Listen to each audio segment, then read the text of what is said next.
Hello and welcome to the Happiness Is podcast with me, your host, Bruce Aitchison, and we are back with another huge hitter and somebody that I am so pleased to get in there right now before she hits her screens and will be in our living rooms telling us about what's going on in the land of the long white cloud with the Women's World Cup in New Zealand about to kick off.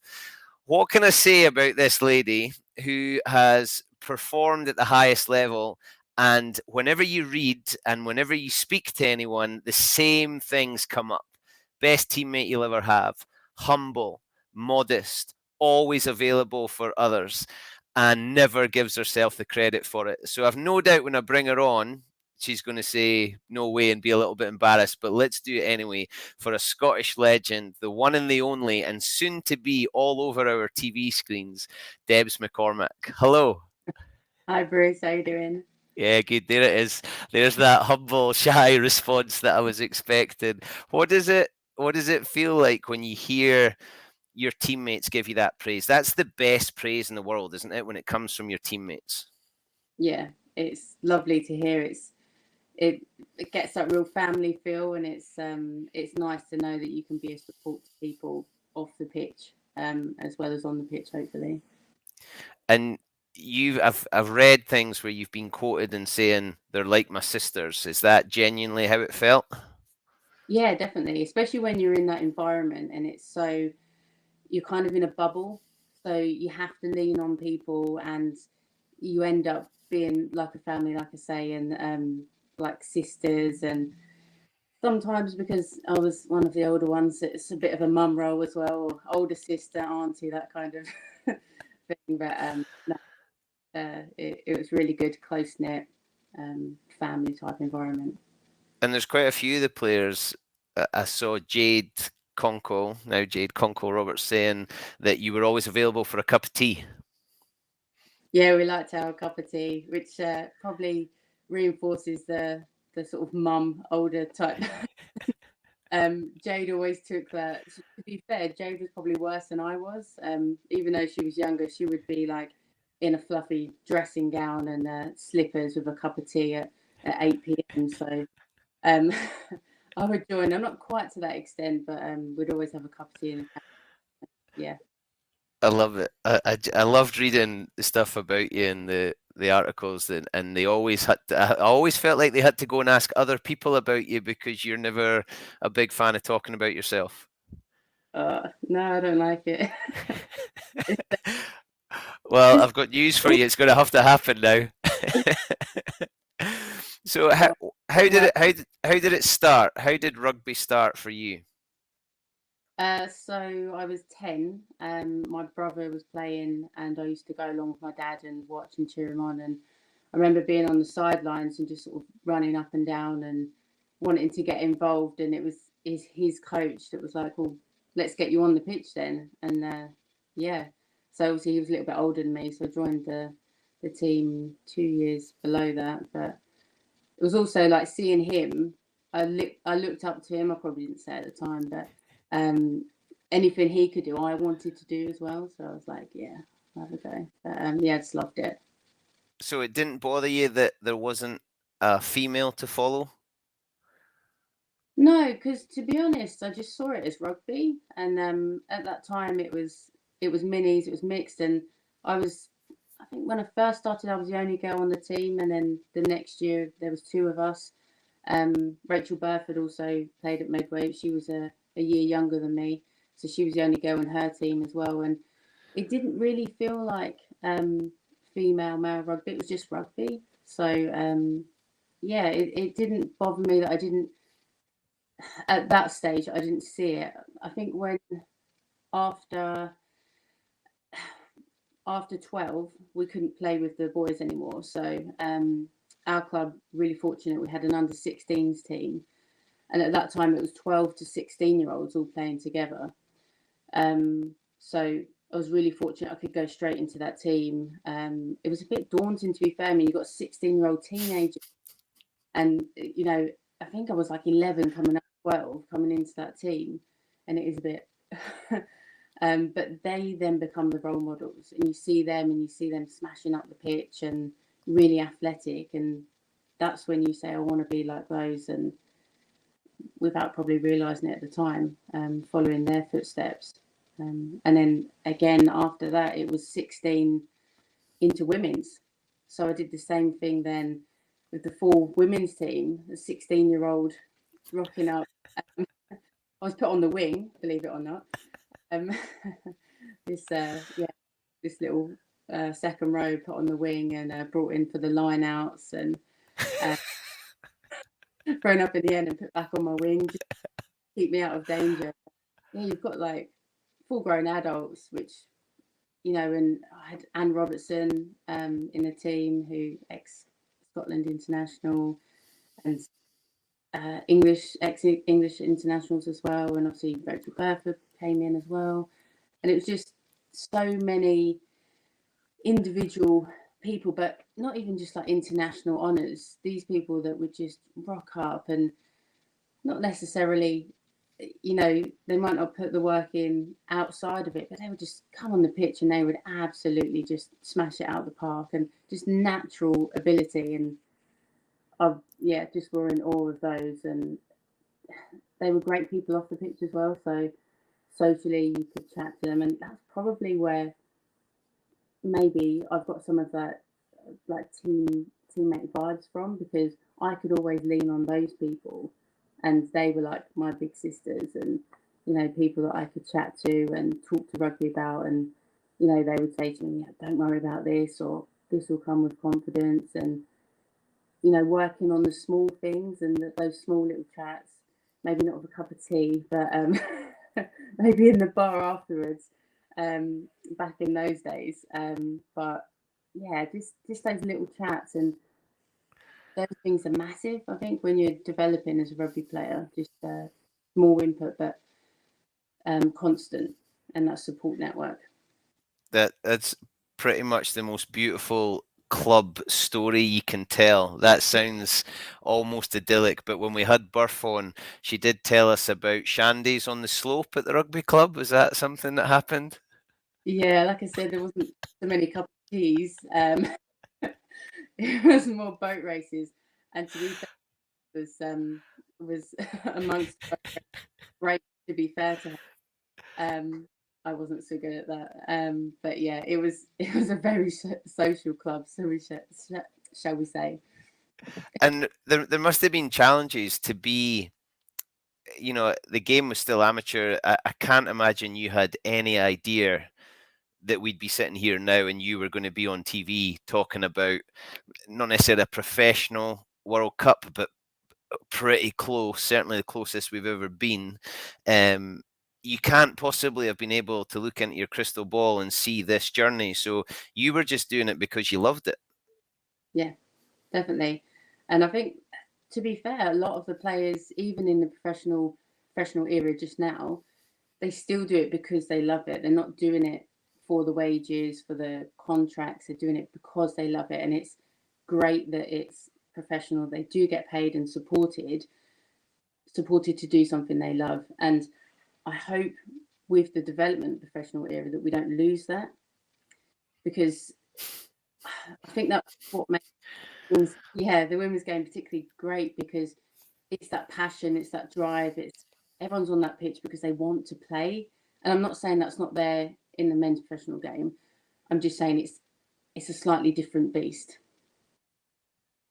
And we've got to accept that, haven't we? And that's something I've spoken to others about, that look of loving it. You know, you got CB walking around with a smile on her face, and they're accessible on social media, and they're churning out TikToks. And I'm not quite sure that the men would probably cop some abuse for that because they weren't taking it seriously, whereas the women are taking it seriously, but it's a different thing, and it's so refreshing and it's engaging people. Yeah, yeah. And it's visible as well. Like you say, people can see that, and there's the engagement from young kids seeing it to say, wow, they look like they're having fun, and look what they're doing on the pitch. It's not like, oh, they're getting paid and they're on the pitch. It's they're having fun, they're enjoying it, and look how well they're doing. So when you were that teenage rugby player, there must have been other things that you were keen and interested in. What was it that sold rugby ahead of those other things? To be honest, like I tried different sports when I was younger. I played football as well. I think rugby just sucks you in. The whole environment, you just get absolutely, engrossed in it. And like I say, the social side of it, and it does become a family. So everything centers around that, and you put so much time and energy in it. There's not much space for anything else. So I'm glad I found it when I did, to allow myself to be fully absorbed into it. And yeah, I'm sad that I ducked out a little bit, in sort of what was that? Sort of early 20s. I came away for a bit and then came back to it, and I'm so glad I came back to it. It's like a missing piece when you come back to it. And yeah, for people that like are not involved in rugby, it sounds so weird, doesn't it? And it's almost a bit over the top, but it's not. It really is such a big thing and such a big part of your life and everything, like physically, mentally, socially. Yeah, it's massive. So I just love it. I just love what you said there. Uh, and a lot of people are glad you came back. Let's put that on record. A lot of people are glad that you came back. But you just said two things there that I'm not buying. I'm totally absorbed in it, and I've not got time for anything else. You've had time for a whole heap of other stuff and been able to perform at the level you've performed. How do you go about that? I mean, there are younger players now who would look at your journey and go, how the hell did she manage to do all that? I mean, off the field, you're not getting that time to rest and recover and relax for that next session. And you must have had to spend a whole load of your own money to follow this passion. How did you manage that situation? Well, it's a bit of a juggling act, isn't it? And like people say about preparation, but it is key. If you can be prepared, and you can, plan things adequately, you can do it. But it did help massively with the support from my family, like just them, even just being aware and just knowing that, I can't make this, or making allowances, and, mum making sure I've got hot dinner for when I come home from training at, 10:30 at night, bless her, little note on the side, and, things like that. But yeah, just a support network is absolutely key. So having people around you that are aware of what you're juggling. So if you're trying to do uni, school, things like that, just make people aware of what you are trying to achieve, and like other commitments that you might have. There might not be things that they can do, but if they're aware, there may be some allowances. Um, Speaking to other people, to help with travel, for example, if you can car share, or if you can, you can grab a lift for someone so you can have a quick nap in the back while they're driving in. You drive back and they have a nap. You know, it's just about preparation, planning, and if you're passionate about it and you want to do it, you'll find the time. And I've always said that it's you'll find the time for the things that you want to do. Amen. Yes, I love that. Now, a part of the thing of being that good teammate and being involved and loving it, and you had some role models, you then form some pretty strong partnerships with people that you locked down with for a lot of time. Now, I can't even begin to pretend I know what goes on in the scrum and that bond that you have with someone that basically you're cuddling to hurt other people or drive it. It's just nonsense. I don't understand why you do it. What's it like being in the boiler house with some of those players, and how do you build that really strong relationship with the person you're stood right next to? Yeah, to be honest, you don't want to know what happens in the scrum. I'm not going best days in there. um, it's hard work in the second row, and it's quite brutal at times. But when you've got someone next to you, literally right next to you, you do it together, and I remember with Emma, we would swap sides sometimes with little niggles, and we're like, both had dodgy shoulders at one point, and we're like, dodgy shoulder this, dodgy shoulder that, and my one's worse than yours today, so let's do this. And it's just, it's almost like an unspoken sort of code. You both know what's going on, and you're both there for each other. We don't talk about it too much, but yeah, you've definitely got each other's backs because you know the work that you have to get through, and that we don't get the glory that the backs do as such. That horrible do the dishes work, as someone once put it to me. Um, so yeah, we have to do the hard work, but we do it together, and it's a good partnership. How does that fit with your personality that you're in there doing that work, like you say, that you maybe don't get the credit for, or it's not necessarily on the highlight reel? How does that fit with you as that woman who, right, I'm willing to do all that for this outcome? I think that's ideal because it's a piece of the puzzle for the team. So if I do my job right, I know that the rest of the team are going to do theirs as well, and it's going to fit, and it's going to make us achieve our goals for that game. So if I have an effective clear out or a ruck, we're going to get quick ball, and the backs are going to be able to play with it. If I don't do that and it's slow, the backs don't get their ball, and that's down to me.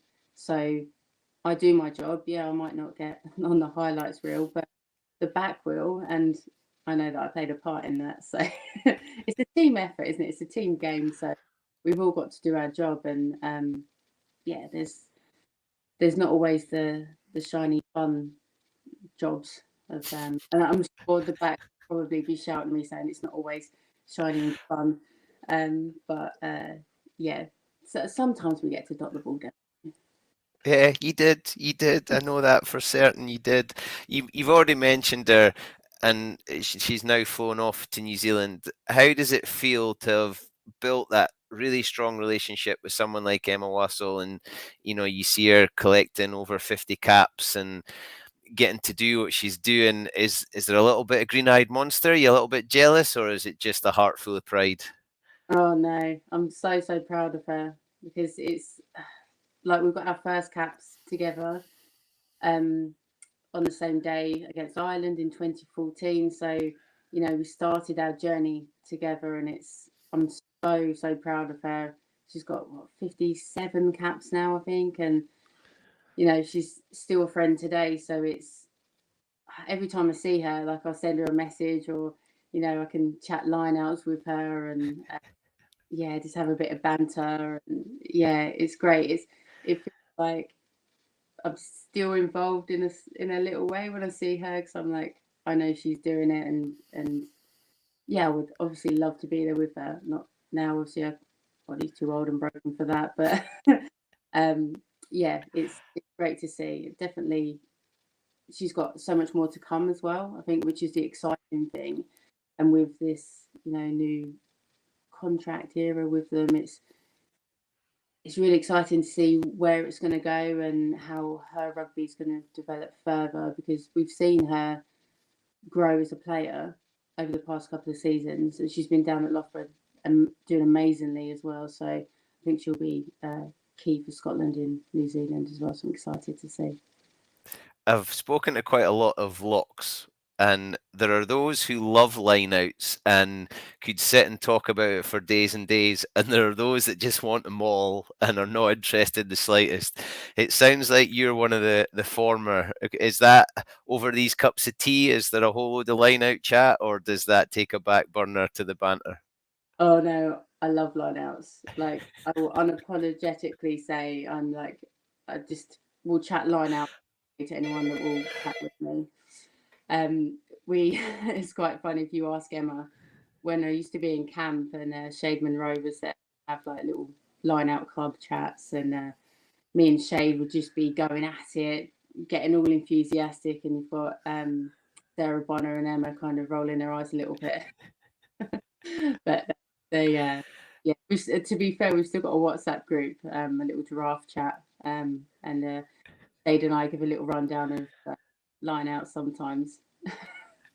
Love it. I love it. I don't understand it, but I love it. I've got no idea what it is you talk about. To me, it's throw, catch, and jump. But here you go. So you get to watch these players go off and do what you do, and now you're getting to talk about it. I mean, how does an opportunity like that come up? Oh, to be fair, I think I'm just really fortunate. It was someone contacted me to see if I'd be interested, and absolutely grabbed it with both hands. Just to watch the games and to chat about Scotland's games in particular. Like, I'm so excited. I'm trying to keep the nerves down, not about speaking on TV, but about the actual game. Like, I spoke to Rachel earlier, and I was so overexcited. I'm like, I need to calm down. It's like, I feel like I'm on game day. I'm like, I can't wait for the game. But yeah, I'm just so excited to see them play and to on the world stage. Like, 12 years since the last one. It's just incredible, and it's just great to get Scotland back on that world stage because they deserve to be there. I sat, I think, 2 seats away from you when Scotland played England in the Six Nations at the Dam Health, and it was blue sky and it was sunshine. And I said to you, you should be out there, and you sort of gave me a look. I'm not sure if it was a look to kill or what it was, but you were on the edge of your seat. I could see you moving with it. I could see you sort of making the tackle and jumping in the line out. You've now got this chance to talk about it. Are you a good spectator? Are you a fan? Are you an analyst? Obviously, you're going to have to be the second one, but do you love watching the game? Yeah, well, firstly, sorry about the look. It was deserved. I think it was actually a line out, so you were probably concentrated. Okay. um, yeah, I mean, I love to watch any rugby. Scotland women in particular, I obviously watch all of their matches. Um, it's quite a different head to put on to watch a match, and in a kind of to kind of sit back and look at it in an analysis type way to comment fairly.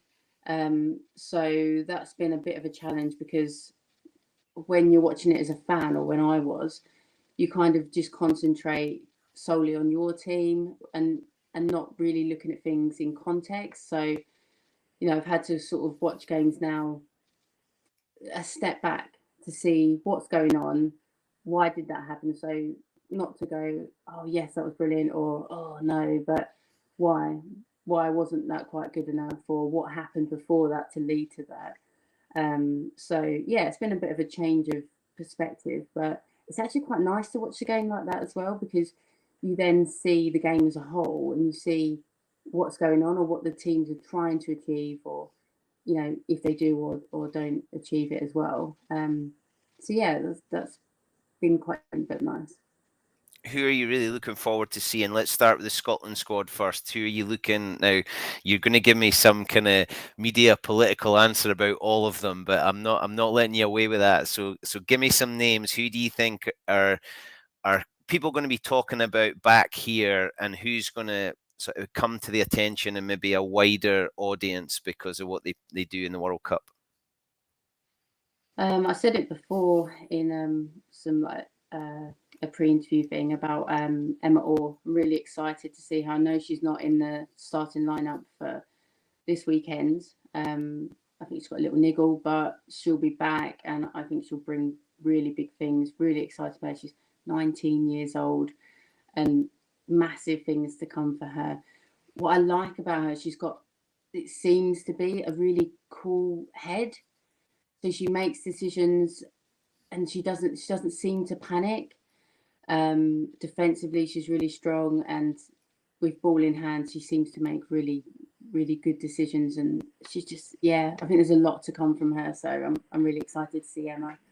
A couple more, I would say Shona Campbell, another new up and coming one. Her feet are just unreal. My God, the first time I saw her play, I was like, who is that? She's played a lot of touch.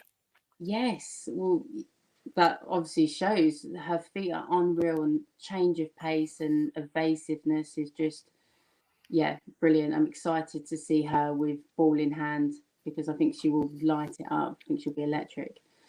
Um, so some of the I love it that you've gone with two backs. I love it you've gone with two backs. obviously, I mean, we won't go to the media political answer, but that across the board, I think the squad have got so much to give, like 132. But I will pick out a few more people for you, Bruce, so you don't get annoyed. um, I say Jade.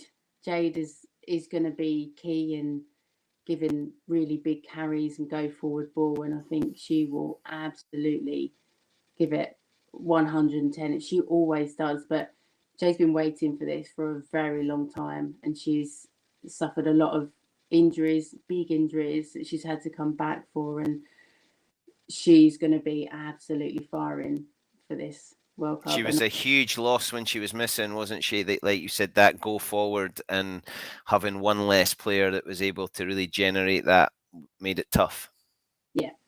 yeah, definitely. And like I say, she always gives it her all, but I think this is going to be something special for her, and she's going to just absolutely empty the tank.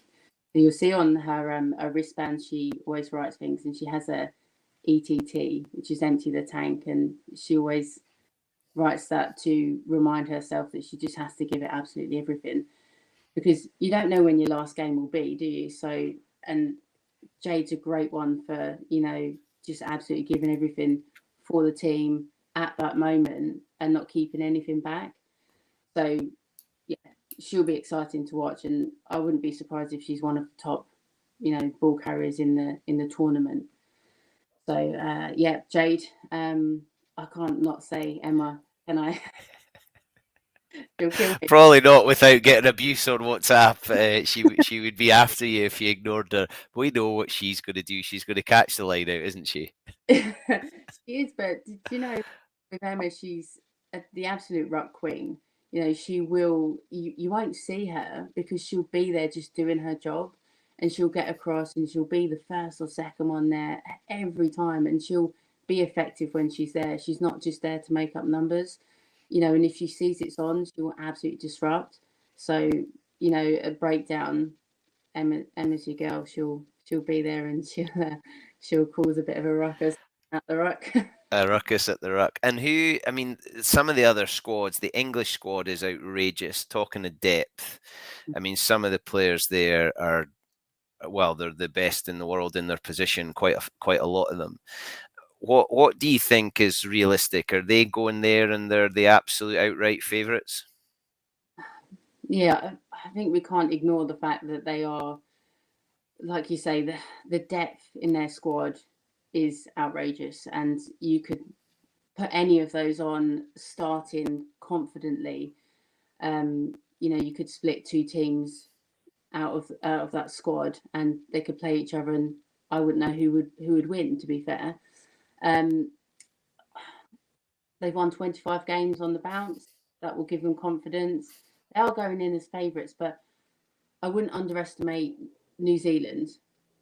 They haven't been on the greatest form over the past year, but they're at home, and that has a massive impact. That home crowd got sold out Eden Park for the first day is Yeah, awesome. unbelievable, and I think that's just going to be a massive. That's going to be their 16th player on the pitch, and I think that's really really going to help them. So yeah, I'm not going to call who's going to win. England, I think, are going to be favourites, but I'm not calling them for them to win it necessarily. Scotland have got, because of the player pool, a lot of the players have played in the sevens. Lisa and Rona and Shona and Emma and a whole load of the names that are there. New Zealand have added some of the unbelievable sevens players that they've got have now been added to the squad. Do you think that's is that bringing in the best players and going for it rather than leaving them? Because Australia don't seem to have picked some of their sevens players. They almost look like they're treating them as two different games. Do you think that's going to add something to the New Zealand squad that maybe England haven't seen before, or gives them a little kick up the backside to go for it? Yeah, I think with New Zealand especially, their players, they're quite used to a bit of a crossover, like Portia Woodman, for example, unreal. She slots in seamlessly sevens to 15s, and we can't deny that 15s and sevens are completely different games, and it is very difficult to kind of slot back in from one form to another. So for New Zealand, I think it's strength for them to be able to bring those players back in. Perhaps with Australia, I mean, Shani Williams is coming back in from sevens, which is great for them. But with Australia, I think it's good that they've got those sevens girls in, and I know that they can add something to the 15s team. I don't think it's just that they're fast players from sevens. They are 15s players as well, and they can make an impact. So yeah, I think that's really good for New Zealand. Hopefully, this tournament is going to bring the game, but also the players as individuals into a wider audience, maybe accelerate their status, give them opportunities to pick up other things that they want, sponsorship and, contracts, and maybe being able to go and play for a team that will make them a professional. Can you look at the World Cup and see players that you think that's who we're going to be talking about? Like Ellie Kildunn for England, she is just outrageous. I think Helena Rowland's one of the best players on the planet, and then you've still got Zoe Aldcroft, who is the best player or world player of the year. So there's a whole load of English players that we maybe already know. You've already mentioned like Portia Woodman, who I think we're going to. If you didn't know her, you're going to know her. But is there anyone else that you can look at and think we're going to be talking about her? I would say there's a few of the Aussie players. I know a couple of them are coming over to Harlequins. You've got Arabella McKenzie, I think Chancellor, and another, I can't think off the top of my head. So there, and obviously a few of the USA players, they play at Exeter. We've got a lot of internationals in the Allianz Premier 15s at the moment. But I think the likes of these Aussie players coming across, I think that will massively help develop their game. They're going to have competitive games week on week. I actually played with Bella McKenzie when I was in Sydney, and she's still really young, but she's such a good player, and she controls the game really well. So I think if she's got players for the likes of Harlequins that she's playing with week in, week out, that she can manage and, playing against as well, it's just going to develop her game even further. So we're going to see players at this World Cup that we're going to say, yeah, they're going to be, big names to come. And it only adds that they're coming over. Some of them are coming over, to add to their game even more. So yeah, it's exciting. What happens? Look into that crystal ball I mentioned before. What happens off the back of this World Cup to the Premier 15s? Oh, to the Premier 15s. I'd say we'll probably see a bit of movement, and we'll see more internationals coming across, because it it is a great model that the RFU have built with the Allianz Premier 15s, and it's such a competitive environment that undoubtedly, if you want to improve your rugby, you're going to want to go to the place that offers that, where you can develop your rugby amongst the best. So the best attracts the best, and yeah, undoubtedly we'll see more player movements into the Prem 15s. Okay, let me play a bit of devil's advocate here then. Is that good for the development of the game here? If these internationals from overseas are coming in to Premier 15s? Right. So I guess sort of two-sided argument. You can say that the more people that come in, the better players that we have develops the players within it, the teams, and the league itself. So it gets more competitive, and it just grows from there. I guess in terms of the RFU, they've built it to develop their players for England, right? So they want the best of England players within it. But then you have to have, like we say, the best competing with the best to make them the best. So we do need other players coming in and filtering in. Um, so yeah, it's a balance, isn't it? I'm sure the RFU would want to keep it to develop the England players, but we do need other players in as well. And yeah, like I mean, we've seen it with Scotland. We've seen a lot of our players coming down, and look how our players have developed. And but it also, like I say, it's not just for the other nations. It's not just going to benefit, Scotland, USA, Australia. It benefits the English players that are in the league because they're playing with and against those players as well. So ultimately, that makes them players better. So that does develop the English players for the English league. Jeez, you're good. Jeez, you're good. I like it. Made for TV. Made for TV. So, come on, right? Cut to the chase here. That's not a Motherwell accent. I wonder when this was coming out. That's not a Motherwell accent. You and Burf are, almost peas in a pod. How on earth did you end up coming up here? Yeah, so I grew up in Kent, played at Medway, same as Rachel, which is where this slightly Essex, London comes from. Yeah, but my grand, as far as I'm aware, my grand did not play rugby, but she came from Motherwell. She moved down to London during the war to help with the war effort because she was super strong, and that's what Gran was the best. And yeah, so when I first got involved with Scotland Rugby, I was playing at Richmond, and the coach at the time was Karen Findlay, who had just finished Legend. with, Legend. Scotland Rugby then.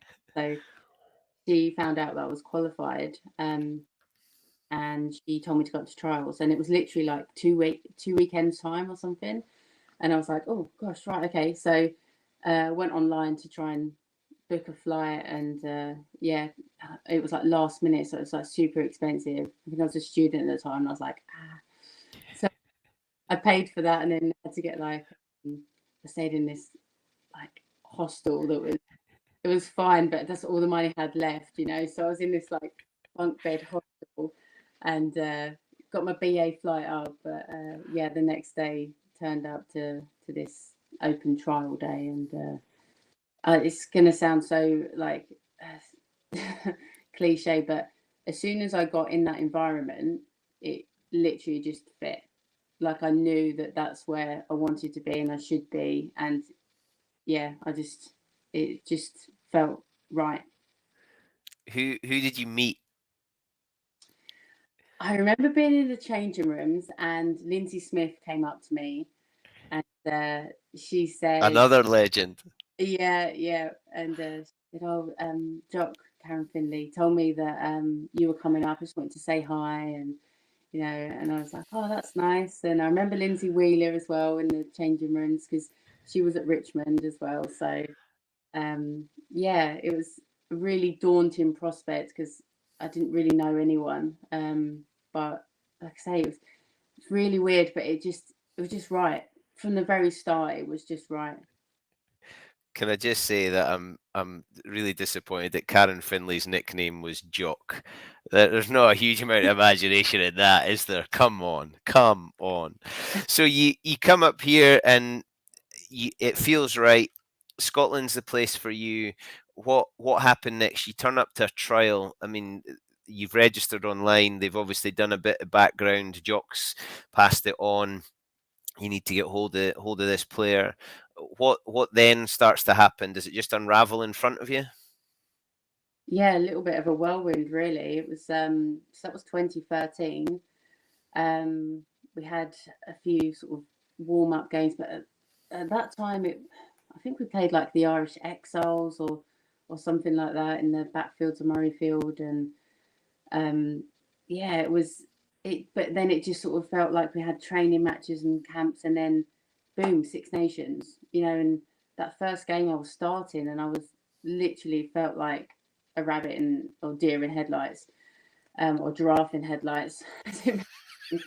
um, but yeah, when the whistle goes, you just play because you just focused on it. But standing there on the anthems was just, I mean, such a special moment, but so scary. Big moment. But you obviously loved it, and you know you speak with such passion. And although you don't necessarily like talking about yourself, the way you talk about the game, we get an amazing feeling as to the type of person you are. Playing for Scotland takes passion. You know, there's not the resources, there's not the playing depth. At the time you were coming in, you had to do a lot of things for yourself, and you know, battle and scrap for things that you needed to perform at the best. Does that just make you stronger and better and closer together? Yeah, and I think when I look back, like that first Six Nations in 2014, over the whole campaign, we scored 5 points. It was defeat after defeat after defeat, and it was 40, 50, 60 points plus. So, a lot of those games, a lot of the time we were under the post together. And it builds resilience and it builds character because you have to get yourself back up time and time again. You have to say, right, let's keep going. What can we do differently? What can we change now? Let's next focus. Let's go again. Because it's so easy to say, right, that's the sixth try, that's the seventh try, or let's hope the clock runs down. It's too easy to do that. So although it's not ideal to be beaten like that all the time, it does build resilience, and you have to come together and you have to be close, and that sort of Scottish grit, passion, and that fight to say, no, we're going to keep going. Yeah, you might be scoring against us, but we're not giving up. We're going to keep coming at you. And I think, you know Shane Monroe once said to us that you have to learn to lose before you can win, and those games taught us harsh lessons.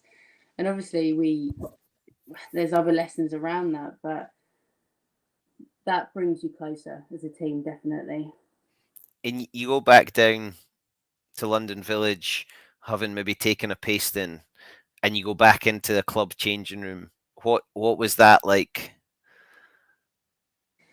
To be fair, like like I think I was playing for Richmond at the time, and my teammates are just really supportive, and saying it was great to see you, like unlucky, and all the right things. And you got like England teammates there as well when they've beaten you like 65-0, and you know they're good people, and they won't just, they'll give you like small things, or like it was this, or you can chat about it in a good place, because off the pitch, when the rugby's done, we're all just rugby players, and it's not, you're not in the fight of the moment, so you can take a step back and talk about it. And that's what's good about the rugby family, isn't it? You can talk about it and reflect, and yeah, that's good. And when you're on the pitch, obviously teammates, you can have that bit of extra nudge, but then off it, it's you're just back to being teammates again. I think it's amazing. Now I read a little bit about when you stopped. Um, how difficult was that when it was time up? Yeah, really difficult, to be fair. It was a sort of long drawn out process. It all came from a shoulder injury, that I got playing for Harlequins, and it was just a sort of long, really muddled sort of injury. We never really got to the bottom of it. Um, we got to a place where we thought it was okay and we could come back, and it wasn't quite. And then it got to the point, because we couldn't really work out what the problem was. We just thought, right, we'll just get on with it. And I was quite happy to do that. And I had injections in my neck to try and you know numb the nerves, and I was taking so many like painkiller drugs, like all the time, not just before the games, like just to get through everyday stuff. And when I reflect on that, like, that was a bit much, but I didn't realize it at the time because I wanted so much to keep playing, to get back to where I was. Um, and to be honest, it affected me a bit mentally as well. So because I couldn't get back playing to the place I was because my injury, it's hard. You want it so much.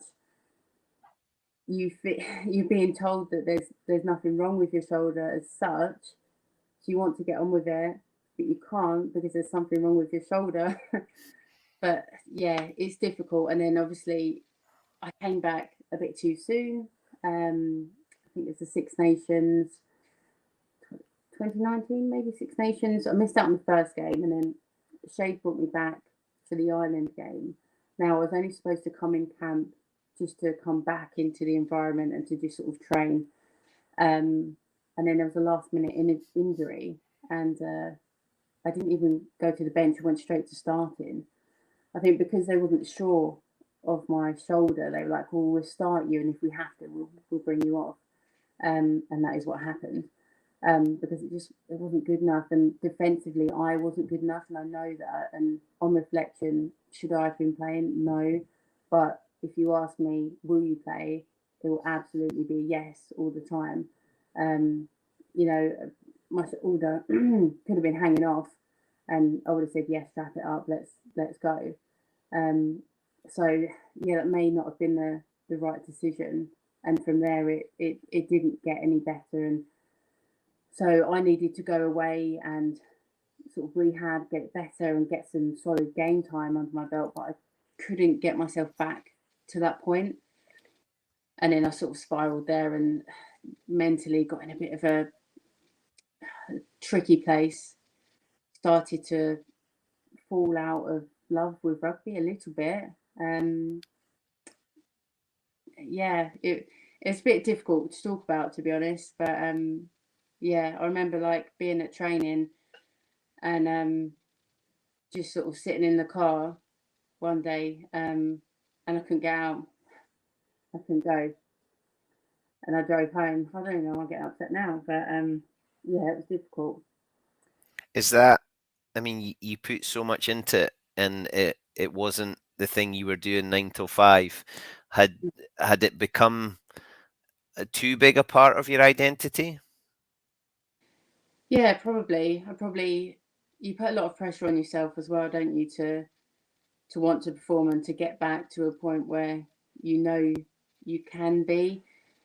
But if your body's not allowing it, then you can't. And I wasn't accepting that because also I was being told that I should be able to. Um, so yeah, it was difficult, but I knew it took a while. I knew at the time then that I had to step away, and yeah, it's always difficult to end something that you love, isn't it? But I'm really grateful to still be involved in rugby. And I did have to take a little bit of time completely away from it because I needed to get that separation and to say, well, that's not my whole identity, and it's a part of me, but it's not who I am. It just makes up who I am. It's not the whole of me. So I'm in a good place now, and I'm yeah super thrilled to be involved in the TV stuff because like I said to you earlier, I'm so excited. I feel like it's game day. I'm like back in it. Brilliant. And that's a good feeling to have, and it's good you've been able to rediscover it somewhere else. I'll just to finish on that. So is that a story then, and is that an experience that you can use to help Emma in future, Sarah in future, Jade in future? Is that, or do you think maybe this generation, because they're hearing, prepare for other things, do other things, have their involvement? Jade's now firefighter. Or is there still a place for you to tell those stories? Yeah, I think so. I think it's important, and everyone that's come before, they've all got their own stories from their own journeys, and I think it's so important to have those stories told. We touched on it earlier about past players like in Scotland, the Thistle group in particular. Um, every person's journey is different. So if we can just learn something little from everyone, that's going to help that player that comes after us. And it's not just on pitch stuff, off pitch stuff. It's, it is a family, and you have to, like you do in normal families, pass things on, and it's so important. I love it, and I think these players who have gone off to New Zealand are standing on the shoulders of people like you, the things you've done, and the places you've been, and the relationships and experiences that you've built and you've shared. Uh, I've absolutely loved speaking to you. I'm conscious that I've taken up a big bit of your time. You are going to come back though, because you kind of said you would off air, but I'm going to get you back because you have to come and tell us what the experience is like during the World Cup and maybe even after. So you've told us a lot about your journey. Can you get that crystal ball back out again? What's the future? What does the game of rugby look like in 10 years' time? Oh, in 10 years' time, I feel like it'll be a different beast altogether. I feel like it's going to be. People always talk about rugby, women's rugby. For me, it's rugby, but women's rugby is a different model. Like it's not a different game, but it's exciting.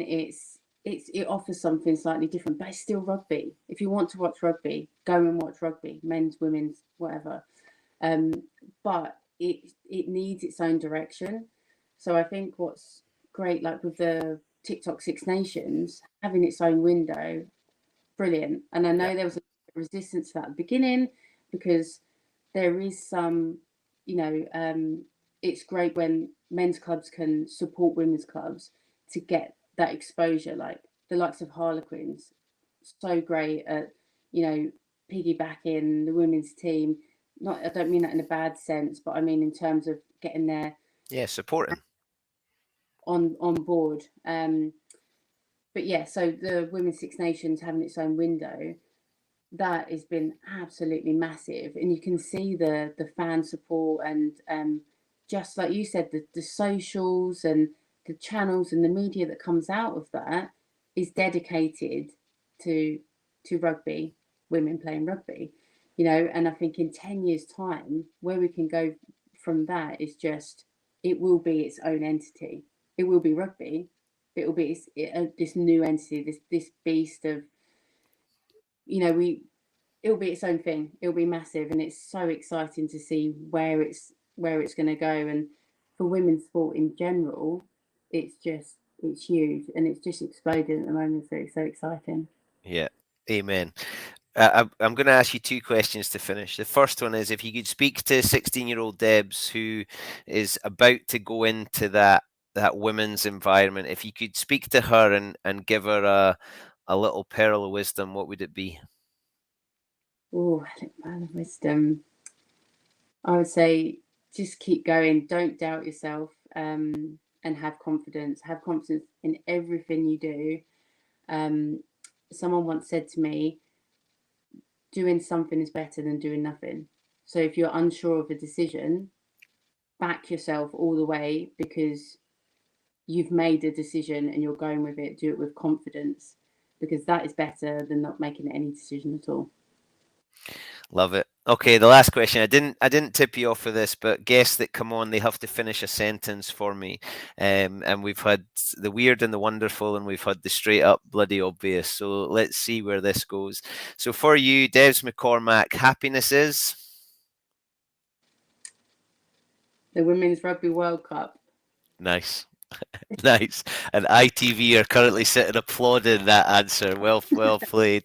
Well, I'm really looking forward to seeing you on TV, and I'm going to be able to annoy my wife by going, "She's been on the podcast. She's been on the podcast," and my mum will be saying, "Is that the one? Is that who you had on the podcast?" So I'm delighted with that. Thank you so much for coming on. I've loved speaking to you, and I hope the future is very bright. And we'll be sitting in our armchairs watching and listening to that supporter come analyst now. It's been a pleasure. Thank you, Bruce. Thank you so much. How good. How good. What a role model. What an absolutely amazing person, and someone who has done it through rugby. I'm going to read you this. I didn't want to do it when she was on. For Debs, the team collective was more important than her own ambitions, and she stuck to that maxim, even to the detriment of her health. Now, whether that was the right or wrong thing to do, it was definitely done with the best intentions. She's an amazing teammate, and that's what we all want. That's what we should aspire to be. What a great role model. The future is very bright, I think. The future is very bright. If you've enjoyed it, you can catch us on Apple, Acast, and Spotify. If you want to watch, you can have a look on Facebook and YouTube. There's loads on there. Check out the back catalogue, and hopefully we'll see Debs back on here again to talk more about the World Cup and the future of the game, and also maybe a little bit more about her journey. I've absolutely loved it again, and the future is very bright as we get closer to number 100. My name is Bruce Aitchison from the Happiness Is podcast, and my happiness is egg-shaped. Until the next time, I look forward to seeing you all again very, very soon.